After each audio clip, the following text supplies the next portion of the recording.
Os homens que viram o caminho perfeito. Êxodo 33, a partir do versículo 12, diz assim a santa, bendita e eterna palavra de Deus. E disse Moisés ao Senhor: vê tu como dizes, faz subir este povo e não me destes a saber quem enviarás comigo, mas disseste: conheço-te pelo nome, e tu encontrastes graça aos meus olhos. Por isso agora rogo-te, se encontrei graça aos teus olhos, mostra-me agora o teu caminho, para que eu te conheça, para que eu encontre graça aos teus olhos, e considera que esta nação é teu povo. E ele disse: minha presença irá contigo, e eu te darei descanso. E ele disse-lhe: se tua presença não for comigo, não nos faça subir daqui. Como, pois, se poderá saber que achamos graça aos teus olhos, eu e teu povo? Não é em andares tu conosco? Assim seremos separados, eu e teu povo, de todos os povos que estão sobre a face da terra. Disse o Senhor a Moisés: farei também isto que dissestes, pois encontraste graça aos meus olhos, e eu te conheço pelo nome. E ele disse: suplico-te, mostra-me a tua glória.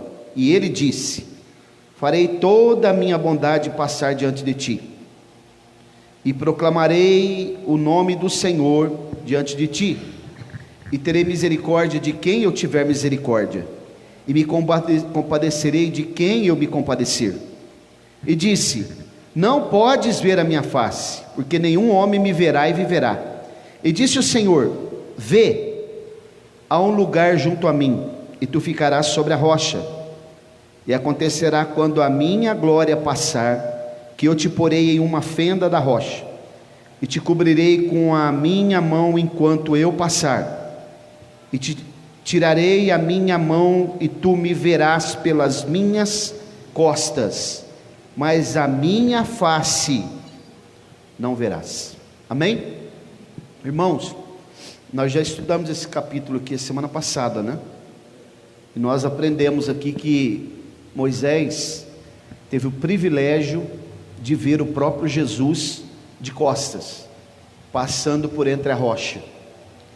Isso é revelado também, né? Tu que andas nas penhas das rochas, lá no livro de Cantares, né? É interessante que eu fiquei pensando que quando Moisés desceu do monte, após esse evento, a Bíblia diz que o rosto dele estava brilhando, e ele precisou colocar um véu no rosto, para que as pessoas pudessem olhar para ele, porque eles não tinham a capacidade de olhar apenas um lampejo da glória de Deus, as costas que ele viu, né, porque a mão de Deus estava sobre ele, para que ele não visse a glória totalmente, porque senão ele morreria, porque nenhum homem está preparado para ver a glória de Deus. E os irmãos pensam que Jesus foi o primeiro a transfigurar-se no Monte da Transfiguração. Moisés já se transfigurou aqui, muito antes de Jesus, né? Então ele é um tipo de Jesus na transfiguração, porque o rosto de Jesus, a Bíblia diz que ele ficou brilhante como o sol ao meio-dia, né? Ou na sua força, lá no Monte da Transfiguração. Mateus 17 e Lucas também, né? Vai narrar, acho que no capítulo 9 por ali. Então, irmãos, a Bíblia, como eu sempre ensino vocês aqui, ela está conectada, né? Interligada. E aqui nós vemos que quando Moisés ele pede a Deus que lhe mostre o caminho, isso está no singular, né? Está no artigo definido, singular, nós percebemos que, masculino também, nós percebemos que esse caminho é o próprio Jesus. E nós entendemos aqui, à luz desse texto, que Moisés, ele não estava pedindo para Deus mostrar o caminho que levasse até Canaã, porque Deus estava guiando ele, e também não estava pedindo para que Deus mostrasse a lei, a palavra Torá, que é instrução, né? Porque ele já havia recebido, no capítulo 31, mesmo que ele precisava subir de novo, né, para receber as tábuas, ele já havia recebido a Torá, a instrução, a lei de Deus. Mas eu quero mostrar para os irmãos ainda nessa noite, que eu não vou ser extenso não, alguns personagens mais que viram esse caminho perfeito, que é o próprio Jesus. E não há nenhuma opção de caminho. Você que está na internet aí, se alguém te mostrar um caminho alternativo para a salvação, para você ter a direção e encontrar a vida eterna, você não acredite, porque não existe caminho alternativo. Deus não criou nenhum tipo de vereda alternativa, de caminho, de atalho, né? De túnel alternativo para poder chegar até a vida eterna. Só há uma maneira de alguém encontrar a salvação.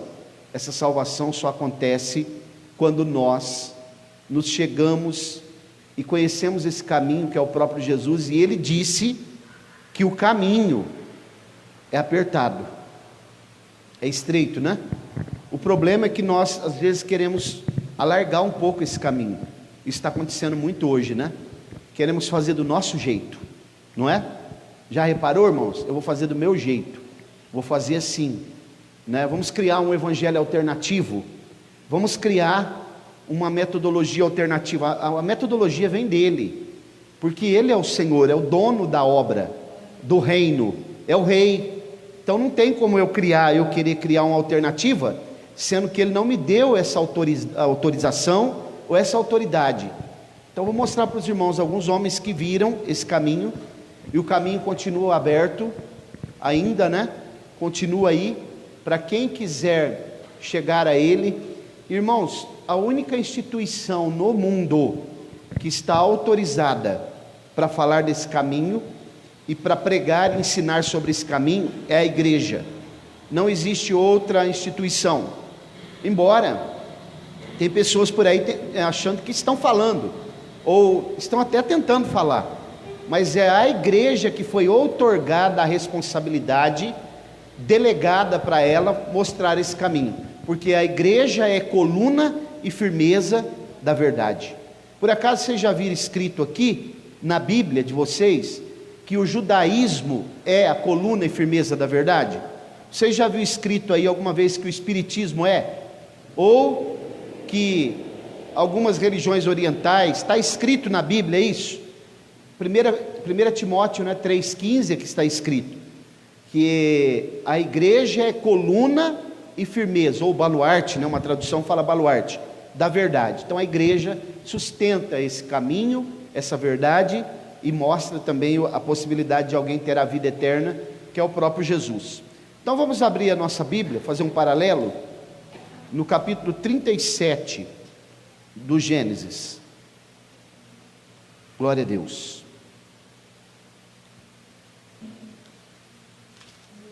Gênesis, Bereshit, né? Eu ensinei os irmãos aqui também. A palavra início, começo. Glória a Deus. Vamos ler do capítulo 37, a partir do versículo 1. Esse evento aqui, que vai acontecer nessa narrativa, ele acontece cerca de mais ou menos 19 séculos antes de Cristo, 1900 anos antes de Cristo, para os irmãos notarem o que é a Bíblia, a palavra de Deus. Então no capítulo 37, diz a palavra do Senhor: E Jacó habitou na terra em que seu pai foi estrangeiro, na terra de Canaã.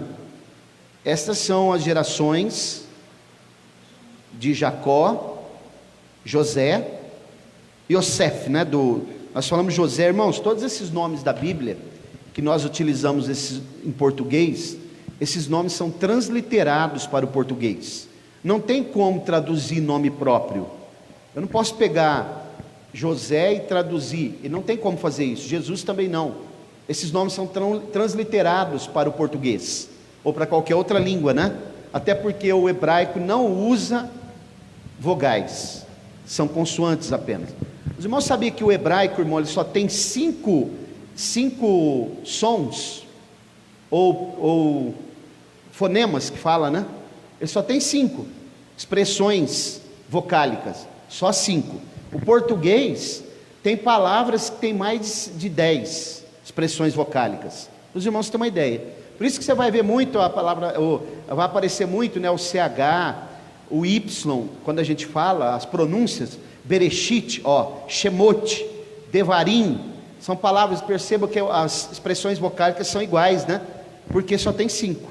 Então, quando a gente vê José aqui, é até interessante, né? José, mas na verdade é Yosef, porque está transliterado para o português. Jesus, Yeshua, né? O nome de Jesus é Yeshua, viu? Isso aí, Jesus é transliteração para o português. Então veja bem, o texto está dizendo que Jacó habitou na terra em que seu pai foi estrangeiro, que é a terra de Canaã. E estas são as gerações de Jacó. José, sendo da idade de 17 anos, estava apacentando ovelhas com seus irmãos. E o rapaz estava com os filhos de Bila e com os filhos de Zilpa, mulheres de seu pai. E José trouxe ao seu pai as notícias sobre ele. Agora vamos para o versículo 12. E seus irmãos foram apacentar o rebanho de seu pai que está em Siquém. A palavra Siquém significa ombro, mas depois ela vai se transformar numa cidade que chama Luz, né? Luz depois. E aqui diz assim, 13: Israel disse a José: teus irmãos não estão apacentando o rebanho em Siquém? Vem, e eu te enviarei a eles. E ele disse: aqui estou. E ele lhe disse: vai, rogo-te, vê se está bem com os teus irmãos e bem com os rebanhos, e traze-me palavra novamente. Assim ele o enviou do vale de Hebrom, e ele foi a Siquém. E um certo homem, não sei se tem uma tradução aí que fala viajante, a tradução Revista Atualizada, ela fala viajante, né? Mas aqui está homem. Um certo homem, palavras aqui no original Adã, né? O encontrou, e eis que ele estava vagando pelo campo. E o homem lhe perguntou dizendo: o que tu estás procurando? E ele disse: eu procuro meus irmãos. Dize-me, rogo-te, onde eles estão apacentando seus rebanhos? E o homem disse: eles partiram daqui, pois eu os ouvi dizendo: vamos a Dotã. E José foi após seus irmãos e os encontrou em Dotã. A palavra Dotã significa poços. Ali era uma região que tinha muitos poços de água, e eles levaram o rebanho ali para poder beber água, né? Apacentar por ali. Irmãos, estudando esse texto, nós percebemos aqui algumas coisas muito interessantes. José, com 17 anos, ele está junto com seu pai. Esse moço aqui é famoso pelos sonhos, né? Os pregadores gostam muito de contar a história do sonhador. E aqui no próprio texto do capítulo 37, os irmãos vão dizer: lá vem o sonhador, né? A história dele, as interpretações dos sonhos depois. Mas esse moço, provavelmente ele não trabalhava com seus irmãos em serviço pesado. Me parece que José era um protegidinho do pai dele, né? Tem aqui algumas características que nos levam a entender isso. A própria narrativa bíblica mostrando que ele tinha uma túnica de mangas talares, que são túnicas de manga comprida, mostra que ele não trabalhava em serviço pesado. Então os irmãos dele estavam apacentando fora de Siquém, do lugar onde eles estavam morando, e depois ele vai ser sepultado aqui, viu, irmãos? Se os irmãos lerem até o capítulo 50, ele vai dar a ordem depois para que os ossos dele, lá do Egito, né, sejam levados, e eles vão levar aquela urna, né, com os ossos dele, por um período de 40 anos que eles peregrinaram, e depois ele foi sepultado, seus ossos em Siquém. Aí ele está indo aqui na busca dos seus irmãos, pelo caminho. Quando ele está no caminho, a Bíblia diz que ele se perde no caminho. Ele anda vagando, outra tradução fala errante, pelo campo, pelo caminho. E o que acontece é que quando ele se perde, se aproxima um homem dele. É interessante que esse homem vai aparecer também no Novo Testamento, para os discípulos que estavam no caminho de Emaús, né, os 2 discípulos. Esse homem aqui, que é chamado de viajante numa outra tradução, também é chamado de viajante lá no Novo Testamento. Lucas narra isso, né? E ele pergunta assim: onde estão os meus irmãos? Como esse homem poderia saber, irmãos? Quem é esse homem para vocês que está andando aqui? E ele pergunta assim: que procuras? Até hoje ele faz isso, viu, irmã Silvana? Até hoje ele ainda está perguntando: que procuras? O que nós procuramos, irmãos? O que essa cidade de Colina aqui procura? O que essa nação brasileira, a humanidade está procurando? Qual é o anseio que está no coração dos homens? O que os homens querem, hein? Você perguntar aí fora, muitos vão dizer muita coisa, né? Eu quero o dia de Natal, me beber um pouco mais, né? Ou quem sabe o ano novo, para ver se melhora. Quem sabe eu ganho na Mega Sena agora na virada do ano, a Mega da Virada, né? Não tem uma que chama Mega da Virada aí? Quem sabe, fazer uma fezinha, né? Hein, irmãos? Quem sabe a gente ganha, né? O que vocês acham? Mas esse cidadão aqui, ele pergunta: que procuras? Jesus pergunta isso: que procuras? O que nós estamos procurando, hein, irmãos? Hoje foi um dia cansativo para os irmãos, né? Tenho certeza disso. Trabalharam, não é fácil trabalhar, né? E cansativo. Mas o que a humanidade procura? Esse dia eu estava pensando assim, vagamente, e pensando com os meus botões, como diz, né? O que a humanidade, olha aqui, irmãos, a rotina: levanta cedo, trabalha, volta para casa, dorme, faz as refeições, levanta cedo no outro dia, trabalha, volta, faz as refeições, limpa a casa, né? Por isso que eu tenho batido muito na tecla aqui para os irmãos sobre o sábado do Senhor, que é o domingo, né? Você sabia que a palavra sábado, ela se traduz por descanso? E eu tenho batido muito nessa tecla aqui, porque quando a Bíblia diz lá no Gênesis: mas o sábado é coisa da lei. O sábado é antes da lei. A Bíblia diz que que Deus fez o mundo em 6 dias e descansou no 7º. Quem não descansa viola o sábado do Senhor. E quem chega em casa, trabalha o dia todo, chega em casa tem que fazer as obrigações, é lógico, né? Mas quem chega em casa e não para nunca, que fica sempre batendo na tecla, trabalhando, não tem um momento de devocional, de descanso, de ler a Bíblia, de orar, de estar na presença de Deus, pelo menos no domingo, está violando o sábado de Deus. É um violador do sábado de Deus. E isso é pecado, viu, irmãos? Isso aí é pecado. Precisa ter um momento. Nenhum homem está autorizado, estou falando homem, estou falando mulher, a ter um dia, a deixar de ter um dia para ele, um momento para ele descansar e estar na presença do Senhor, porque o homem não foi autorizado a viver autonomamente. Nós queremos ter autonomia para fazer o que nós queremos, mas nós temos regras, porque o Criador colocou regras. E como eu sempre digo para os irmãos, quem cria estabelece regras, e a criatura só se realiza no seu Criador. Então, quando há exageros, né, de vez em quando lá em casa estou pegando no pé da irmã Roberta, por causa de alguns exageros, na limpeza, né, porque não pode. Descanso, a palavra Shabat do Antigo Testamento significa descanso. Agora, é claro que ele nominou o 7º dia no Antigo Testamento. No Novo Testamento, os discípulos de Jesus, o cristianismo, estabeleceu o domingo, porque ele ressuscitou no 1º dia. Então o nosso sábado é o domingo. Agora, se alguém trabalha no domingo numa empresa, ele tem um dia de folga, não tem? Ninguém pode trabalhar a vida inteira sem folgar. Pastor Mauro, por que o senhor fala tanto isso? Porque nós estamos vendo o dia que as pessoas estão querendo criar um dia de 36 horas para elas trabalharem mais. Ok? Bom, voltando aqui, esse moço, ele está errante no campo, Então eu fico pensando, irmãos, qual é, responda aí, reflita aí, qual é o objetivo, Danilo, da nossa vida? Levanta cedo, vai para o trabalho, volta, come. Qual o objetivo, irmão, da nossa vida? Você que é cristão aí, qual que é teu objetivo? Rotina aqui nessa terra? Aonde nós vamos chegar, irmãos? Ainda que alguém seja milionário, eu quero ser milionário. E depois, se ele ficar milionário, e aí? Onde ele vai? Por acaso tem alguma porta, algum portal? O dinheiro pode abrir algum portal para a vida eterna?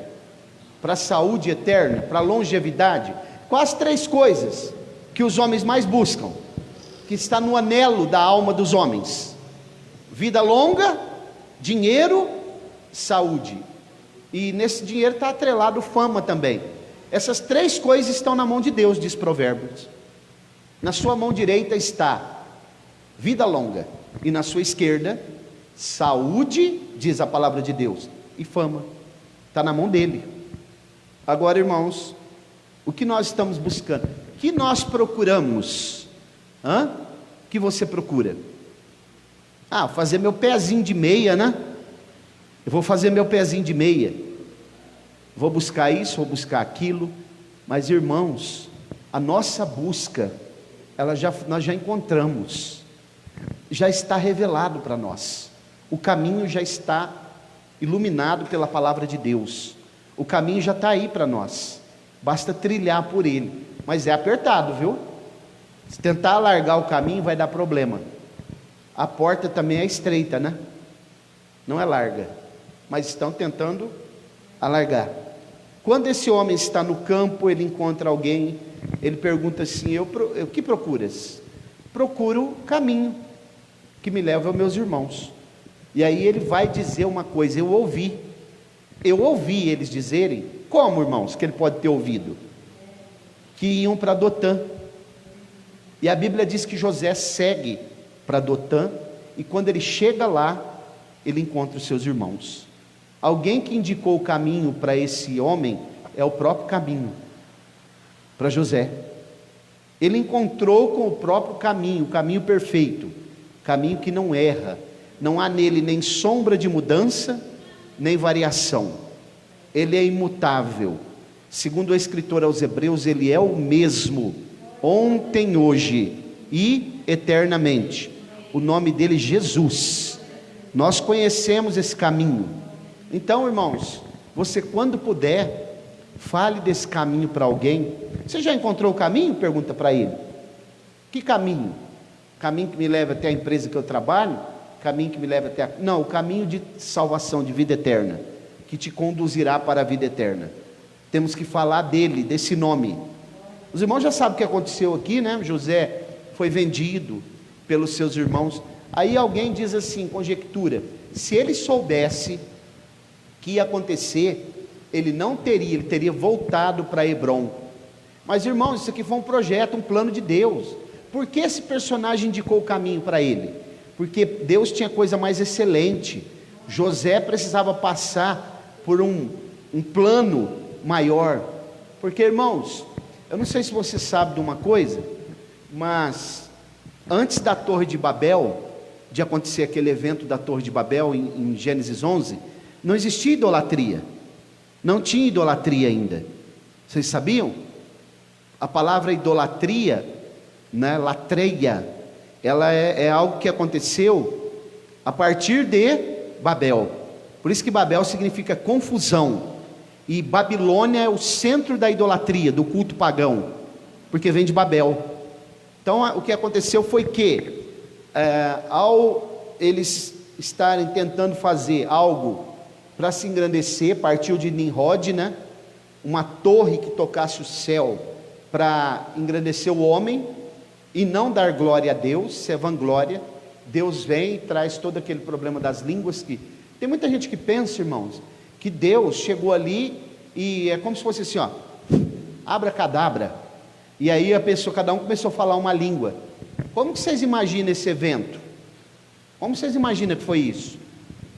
Aliás, essa palavra que nós usamos, abracadabra, é que alguém diz assim: vou tirar um coelho da cartola aqui.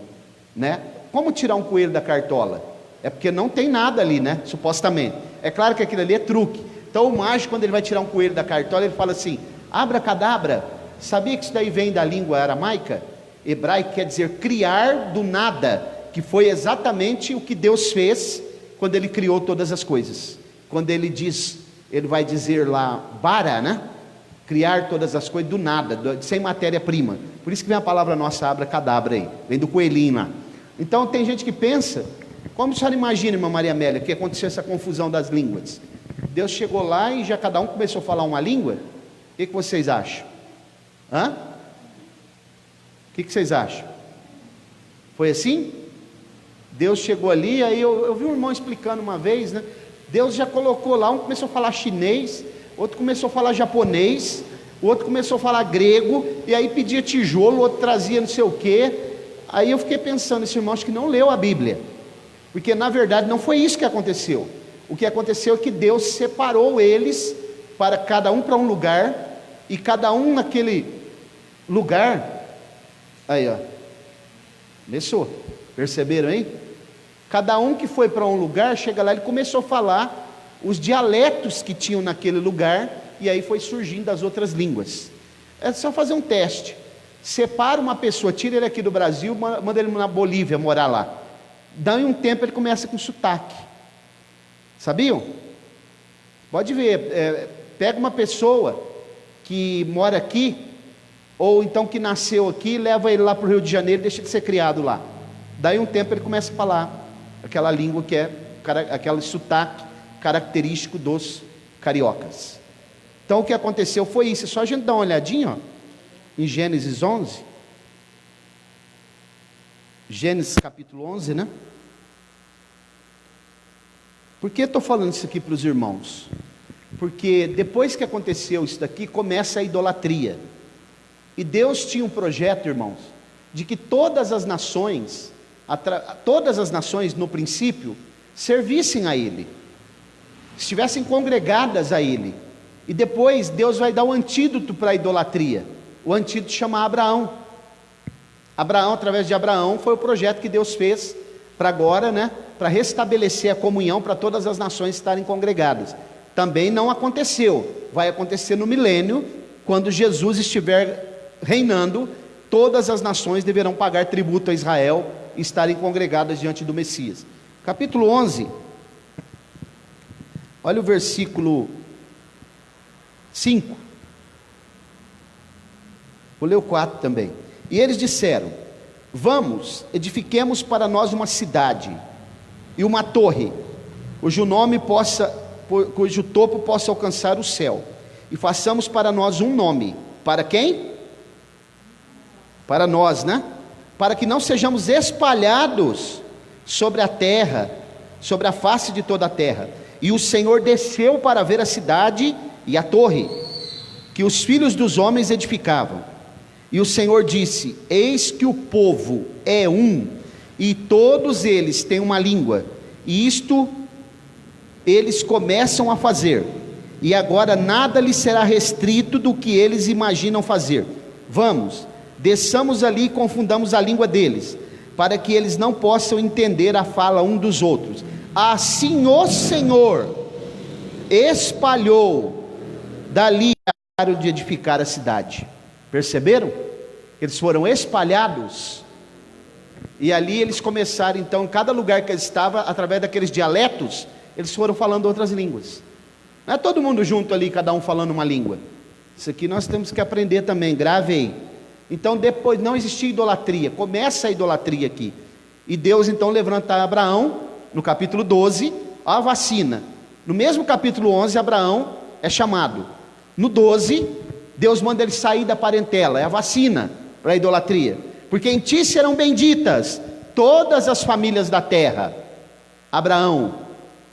Então aqui, irmãos, é a vacina que Deus está dando, que vai se cumprir só no milênio. Porque assim mesmo, os homens ainda saíram do caminho, o caminho certo, o caminho perfeito, o caminho estreito, o caminho que não dá autonomia para nós fazermos o que nós queremos. Nós temos alguém que governa a nossa vida, nós somos servos, servo não tem vontade própria, tem que ser governado por Ele. Vou fazer do meu jeito, eu vou fazer assim, não. Aí o problema vai acontecer. Vamos para o Novo Testamento. Abra sua Bíblia no livro dos Atos dos Apóstolos.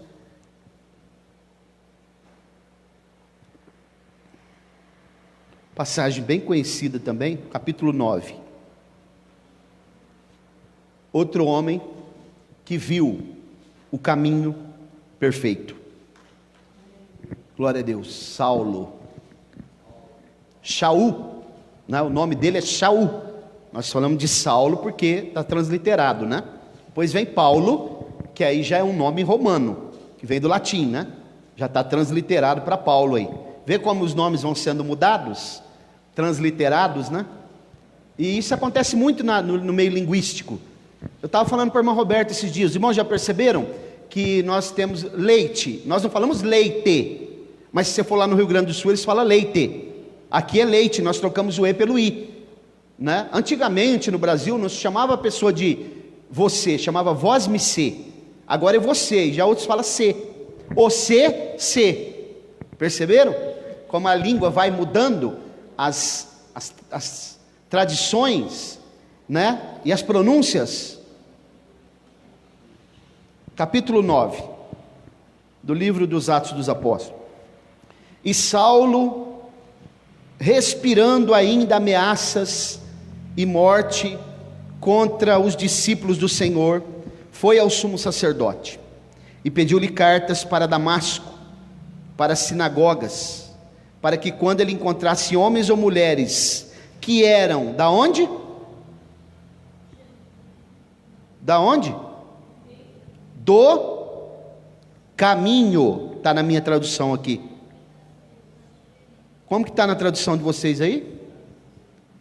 Encontrasse alguns do caminho.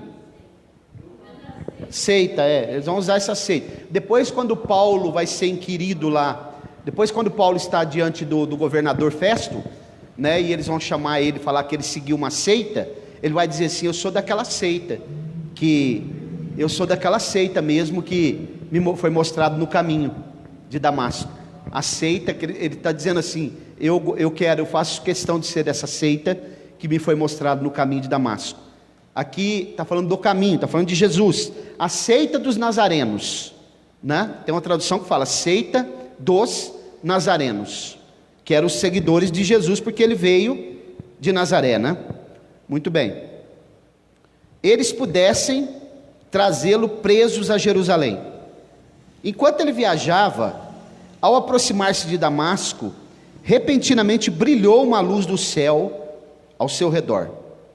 E ele, caindo em terra, ouviu uma voz que dizia: Saulo, Saulo, por que tu me persegues? E ele disse: quem és tu, Senhor? E ele disse: eu sou Jesus, a quem tu persegues. Duro é para ti chutar, ou então na sua tradução, recalcitrar contra os aguilhões. Você já pensou, irmãos? Você pegar um ferrão daqueles que fura o boi e você chutar ele? Era isso que Saulo estava fazendo ao perseguir os cristãos, porque ele já tinha sido tocado outras vezes, recalcitrar, mas ele não tinha dado crédito, precisou de Jesus se apresentar no caminho de Damasco para ele. Ele está no caminho de Damasco, mas ele está agora encontrando o verdadeiro caminho. Glória a Deus. Versículo 8. E ele, tremendo e atônito, disse: Senhor, o que queres que eu faça? E disse-lhe o Senhor: levanta-te, entra na cidade, e lá será dito o que deves fazer. E os homens que viajavam com ele pararam atônitos, ouvindo a voz, mas não vendo nenhum homem. Saulo se levantou-se, e abrindo os olhos não via ninguém, mas guiaram-lhe pela mão e o levaram para Damasco. Versículo 15. Mas o Senhor disse a ele, para Ananias no caso: vai pelo caminho, porque ele é um vaso escolhido por mim, para levar o meu nome diante dos gentios e dos reis, e dos filhos de Israel, porque eu lhe mostrarei quão grandes coisas ele deve sofrer por causa do meu nome. E Ananias foi pelo caminho, e entrou na casa, e impondo as suas mãos sobre ele, disse: irmão Saulo, o Senhor Jesus que te apareceu no caminho, por onde vinhas, me enviou para que recebas a tua visão, e sejas cheio do Espírito Santo. E imediatamente lhe caíram dos olhos como se fossem escamas, e ele imediatamente recebeu a visão, e levantando-se foi batizado. Versículo 19: e tendo recebido alimento, ele foi fortalecido, e esteve Saulo alguns dias com os discípulos que estavam em Damasco, e imediatamente ele pregava nas sinagogas que Cristo era o Filho de Deus. Não deu não glória, irmãos? Vocês perceberam o que o caminho faz com os homens que estão errantes? Como ele muda, como Jesus muda as pessoas? Vocês perceberam? Caíram as escamas dos olhos. Glória a Deus. Um dia o Júlio deu um testemunho aqui: eu estava na escuridão. É isso que os homens estão fazendo, apalpando as paredes ao meio-dia, mas quando Jesus se apresenta pelo caminho, ele é o próprio caminho, né? Então os homens têm a sua vida transformada. Irmãos, se tem alguma coisa ainda que te prende nesse mundo, olha para esse caminho. Ah, mas eu não consigo mudar nessa área aqui, eu ainda tenho umas áreas que eu preciso ser trabalhado. Mas entra pelo caminho, deixa ele trabalhar na sua vida, deixa ele fazer, deixa ele moldar, deixa ele conduzir os teus atos, consulta ele, deixa ele te mostrar a direção certa, como aconteceu com Paulo, ou Saulo, a mesma pessoa, viu? Ele não foi mudado não, como dizem, o nome dele foi mudado, né? Tem até um hino da harpa: transformado foi em Paulo. Ele apenas agora foi transformado no seu caráter. Ele encontrou o caminho, a direção certa. E agora imediatamente, a Bíblia, irmãos, não tem coincidência, quando ela diz imediatamente, é o anseio que a pessoa tem de começar. Eu vi o caminho, agora eu quero começar imediatamente, já, fazer, mostrar, pregar sobre esse caminho, ensinar sobre ele e viver nele. Glória a Deus. Irmãos, o que te prende? Inclusive, as pessoas ficaram tão desconfiadas que eles começaram a falar: esse cidadão está se disfarçando, ele está querendo usar uma estratégia para nos matar. E ele precisou, houve um tumulto em Jerusalém, ele precisou sair fugido dentro de um cesto de lá, por causa do tumulto. Quantas vezes alguém falou: ah, duvido, você crente agora? Ah, não, algum disfarce isso daí, não é possível. Agora você é crente? Você é daquela seita lá agora? Você é da seita dele agora? Ô, irmãos, tem alguma coisa na tua vida que ainda te prende aqui nesse mundo? Alguma coisa que ainda te desvia desse caminho? Se tiver, meu irmão, tira fora da tua vida, anda nesse caminho, não se desvia dele, nem para a direita nem para a esquerda. Não há veredas alternativas, não existe atalhos. É esse caminho aqui que é o caminho verdadeiro, único, excelente, perfeito. Não se desvie desse caminho, continue nele até o fim. Tu, porém, Daniel, vai até o fim. Quando nós traçamos uma rota no nosso caminho e nós tentamos desviar, dá problema. Os irmãos lembram de uns anos atrás aí, não sei, parece que foi em 2013, se eu não estou enganado, 2012, 2013, por aí, aconteceu um acidente com um transatlântico italiano. Sabe por que aconteceu, irmãos? Porque o comandante daquele transatlântico, daquele grande navio de cruzeiro, desviou a rota para mostrar uma cidade próxima para uma amante dele. Já tinha a rota traçada, estava tudo traçado. Os navios de hoje não são como antigamente, que tinha uma bússola obsoleta. Hoje é tudo computador de bordo, muito bem, né? Traçou a rota, o navio praticamente sozinho. Mas ele desviou o caminho, e aí ele entrou em águas rasas. Quando ele entrou em águas rasas, o irmão já sabe o que aconteceu, né? Ele chocou o navio com pedras, e o navio tombou. Morreu pessoas, acho que 34 pessoas. Ele foi preso, o comandante, desviou a rota. Como é que está o teu GPS aí, irmão, nessa noite? Perguntando aqui, nosso, né? GPS. Como está o nosso GPS? Como nós estamos diante dele?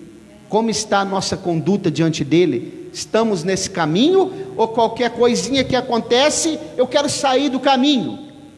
Ah, não vou não, eu vou sair por aqui, ó.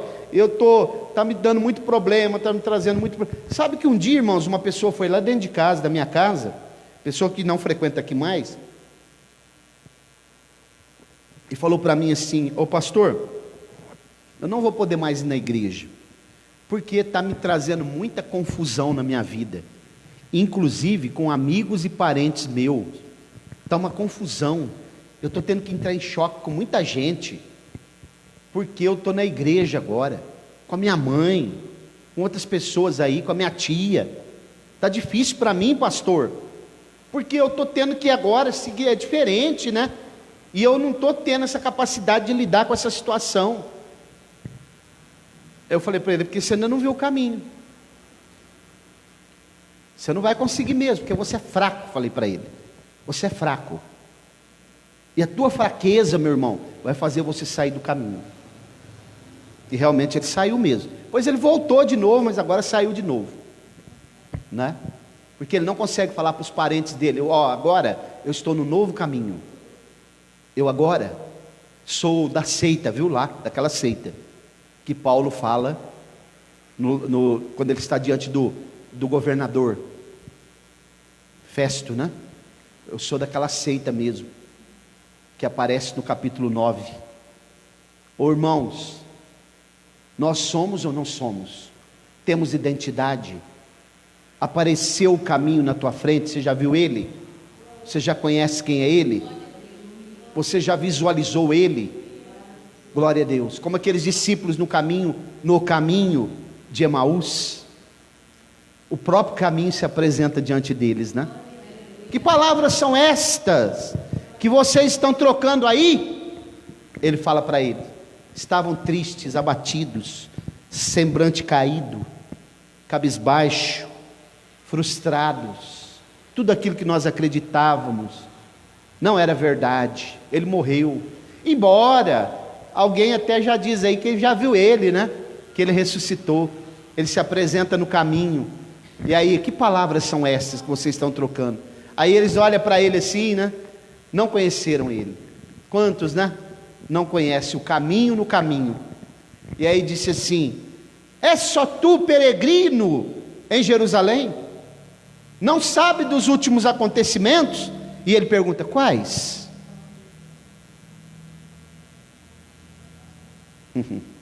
Aí eles dizem assim: não sabes o que aconteceu com Jesus o Nazareno, varão valoroso e grande profeta, e em obras, né? O que os romanos crucificaram, e larará, larará, blá blá blá.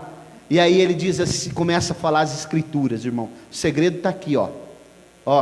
O segredo está nas escrituras.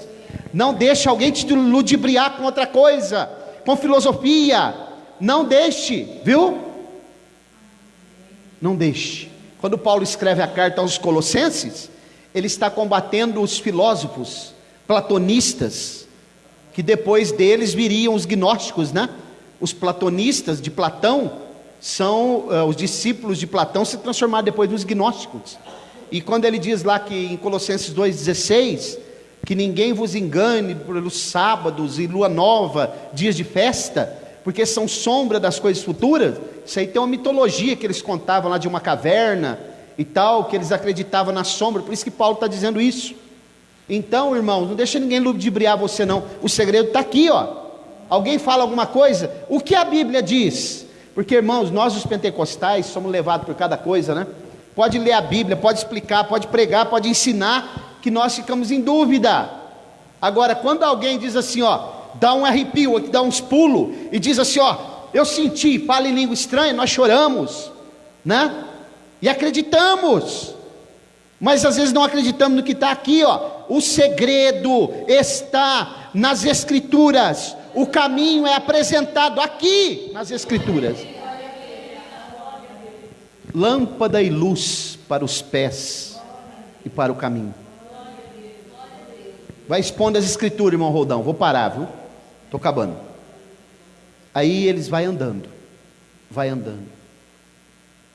Honestos e tardios em crer. Acaso não está escrito que convinha que o Cristo padecesse? Vai andando, irmãos. Quando vai chegando, era 11 quilômetros. Já pensou, irmãos? Você no caminho, 11 quilômetros com Jesus, conversando com Ele, durante 11 quilômetros, e Ele, que privilégio, irmãos, e não perceber que o caminho não era os 11 quilômetros, é o caminho que está do teu lado. E aí, quando ele vai chegando lá, o Danilo, ele fez que passava adiante. E aí eles, Senhor, o sol já se declina, é perigoso, fica conosco, Senhor. Ainda não tinha conhecido, né? Estavam diante do caminho perfeito e não perceberam. Você está percebendo, irmão, que não tem outro caminho? Só esse.